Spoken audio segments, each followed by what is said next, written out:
I hope countries like India should respect the special nature of a country like Maldives and deal with Maldives with full respect as a sovereign independent country. And it is up to the Maldives government and people to decide which country should be visited by the new president of Maldives. I'm afraid India has a little bit of a distorted attitude and mentality. Why? Because India itself views itself as the dominant country on the subcontinent in South Asia.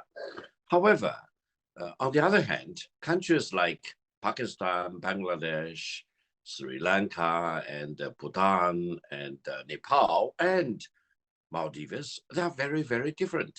They are not the same as India.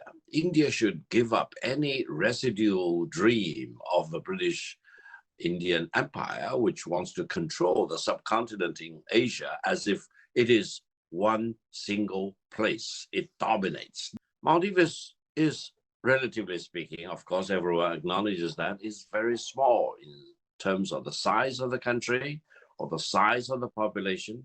The country is a very fragile country in terms of ecological environment, rising sea level, and the need to fight off the consequences of climate change. And it also depends on foreign trade and tourism, for example. And the more tourism visiting Maldives, the better it is for the Maldives economy as a whole.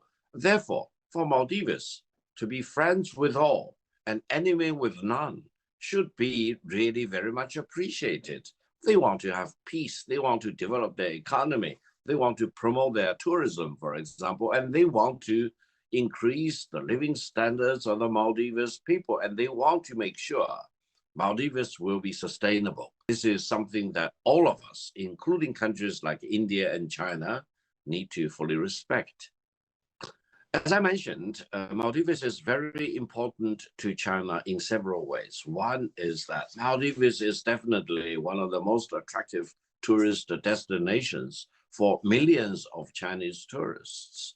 Now, secondly, China is involved in many respects in Maldives. For example, when Maldives is hit with a natural disaster, China will rush forward, supplying fresh water to Maldives. China is also involved in some power generation, desalination projects, etc., and also infrastructure and connectivity. Further, as you correctly mentioned, Maldives is in the middle of the Indian Ocean, very strategically located. As a matter of fact, many commercial shipping going from the east side of the Indian Ocean, going to the west side of the Indian Ocean to the African side or the Arab side, for example, need to go through waters which have Maldives in the middle of that. That means Maldives can play a very important role as a hub, not only in maritime transportation, shipping, also satellite communication, you name it. And this can be developed together with promoting tourism in Maldives. Another point, allow me to emphasize, is that while Maldives is so beautiful, so attractive, so exotic to many people, Maldives is also very fragile in the overall context of climate change. Therefore, many things need to be planned and executed ahead of time.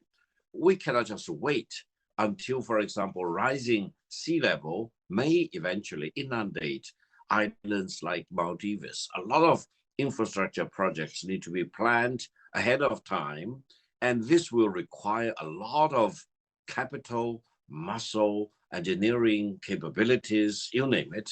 And I think China is well equipped to do its best to work with countries like Maldives to beef up their defense against rising sea level, to make sure that their culture, their civilization, their way of life will be sustainable, will survive the onslaught of the dire consequences of climate change.